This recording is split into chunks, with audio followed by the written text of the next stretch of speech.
Another day, another chismis. So for today's video, samahan nyo kami mag-enroll guys. This is a quick story lang kung anong nangyari. So one day, bigla na lang nag-decide si Ate Thea na mag-enroll sa college. And since ang Fatima University ay tawid lang sa bahay namin, dun siya nagdesisyong mag-aral. Nakapag-entrance exam na siya sa iba't ibang university. Pero tinatamad siya mag-intay ng results. So this day, she decided to go for Olfu na. So sabi ko nga, dahil kapitbahay lang namin to, madali lang namin napuntahan. Sabi ko, sige go, let's go. Sinamahan na namin siya to fill up the forms para mag-enroll, ganyan. And then, this happens guys. Nandito na siya at nakakuha na siya ng form para dun sa entrance exam or whatsoever. Habang nag-fill up siya, mali-mali yung mga details na nalalagay dun sa form niya. So, parang maling line or maling name, mali yung mga pinaglalagay niya. So, nakakasense na ako ng bad energy within this fill up pa lang na application. Paano ka nakakapagsulat ng wala ka sa address niya, kailangan niya pang kopyahin. Then, napindot niya ngayon yung message sa email na nakapasa siya sa De La Salle Araneta University. So, I decided that, no, we should go there.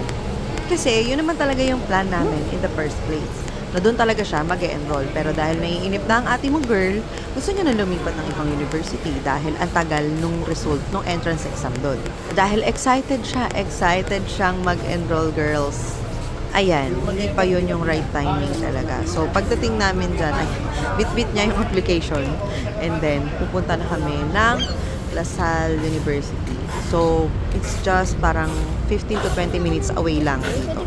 And yes, malapit po lahat sa location namin. Hospitals, malls, markets, malapit lahat yun sa amin. Ayan, di ba? Kompleto na yung mga bit-bit niya. At nahihiya na siya kasi paalis na siya. Kita na siya ng guard eh. Hindi siya nag-enroll.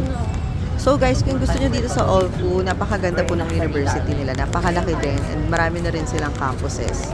Nag-aral din ako dito before and masasabi kong maganda naman ang quality ng education dito. So, you must go for it. So, dahil napakabilis ng pangyayari, nakatalon kami ng Araneta agad. So, nandiyan na kami sa De La Salle. So, nag-inquire na kami paano yung procedure ng pag-enroll kasi nakuha niya lang agad yung schedule ay yung result ng kanyang exam. So, nag-inquire na lang din kami.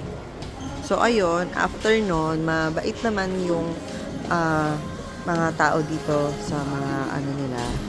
Lahat ng naharap namin. Kasi syempre, clueless kami eh. Bigla lang kami lumipad dyan. Punta kami bigla. Kahit yung mga guard sa labas, napaka-accommodating. So, kung gusto nyo rin mag-enroll dito guys, take the examination. Madali lang naman din siya. And I hope, kung gusto nyo mag-Lasal, makapunta rin kayo dito. And you try. Try lang ng try guys. Malay nyo, para sa Lasal din kayo. Easy lang yung steps dito guys. Nung pinakita namin yung exam ME dito, pinapunta nila kami dun sa admin para ipa-check. Tapos nagpa-check lang sila dun sa may parang mga offices. Parang nag-clearance lang. Tapos pagbabayarin ka na nila sa cashier para dun sa down payment ng tuition fee.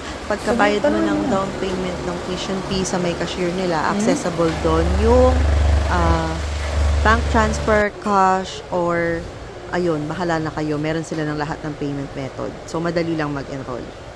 Pero syempre, kailangan nyo ng pera. Yun ang number one doon. Hindi ka makakapag-enroll wala kang pera.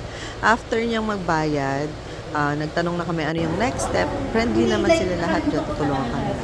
Diretso pinamedical na din siya dyan. Ayan, may medical records na din siya. So, natatakot ang ate mo mag-isa. Gusto niya, doon din ako sa loob. Pero dyan naman sa loob, ang ginawa lang naman dyan is yung mga basic na check-up. Kailangan niya lang records para if ever na ma-emergency siya, meron na silang back records niya. Ganon. Dire-diretso yan guys ha. Talagang nagulat din kami na, okay, pagka-enroll may medical na agad, ganyan. After nyan is, nagpa-ID naman. So, in-interview na siya ng mga dentist dyan, tsaka ng doctor na sakop dyan sa kanilang clinic. So, may resident doctor sila. So, ayun, ini-interview siya about health, kung ano mga eme-eme dyan. Tapos, pinascan na to para dun sa kanyang ID. Agad-agad, diba? After nung medical niya, nagpa-ID na agad siya. Dito kami sa may kuhaan naman ng ID. Mabilis lang din to guys kasi may pila lang ng mga student sa loob na nagpapakuha din ng ID picture. So, siya naman, dahil bagong student siya for college, dati naman siya dito ng high school, tawag dito, may mga bagong, nangyayari na update, ganyan na upgrade. Pero, nung pagka-enroll namin, nakakuha din siya agad ng ID niya. So, anytime, pwede siyang pumasok dyan. Kahit hindi pa start ng school, dala niya lang ID niya. So, ayan, dyan, makikita nyo na pinapa-update yung details niya kung tama ba, pinapa-check kung tama bago i-print. Siya na lang nandiyan kasi last kami. Last minute na talaga yan eh. Last na kaming dyan, pasarado na rin yata yung admin nila. So guys, kayo, if you want to have a good or better future with your universities, i-research nyo muna and make sure na nakapunta kayo doon, nakadalaw kayo doon, and gusto nyo yung environment. Okay? So, hindi lang naman yan basta sa mahal na school. Mas maganda na kayo mismo is comfortable doon sa school na papasokan nyo. So, after namin makuha yung ID, nagpunta naman kami sa uniforms. Kaya lang wala pang available kasi matagal pa daw ang pasok ng college sa September pa. So, babalik na lang kami for the uniform. So, guys, kayo, kung ang plan nyo is to have a college, kahit saang university naman, it's okay eh.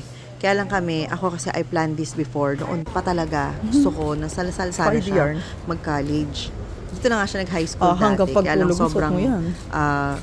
ang layo kasi nito, ilang sakay siya papunta, papasok. So, dahil bata pa si Thea noon, mga high Nakakatuwa. school, sabi ko, sige, wag ka Ayan muna dyan. masaya na naman yung kaluluwa ko. 11 and Na-enroll 12. kita agad, nagawa ko Pero yung... sabi ko, sana sa college, bumalik ka na ng Lasal.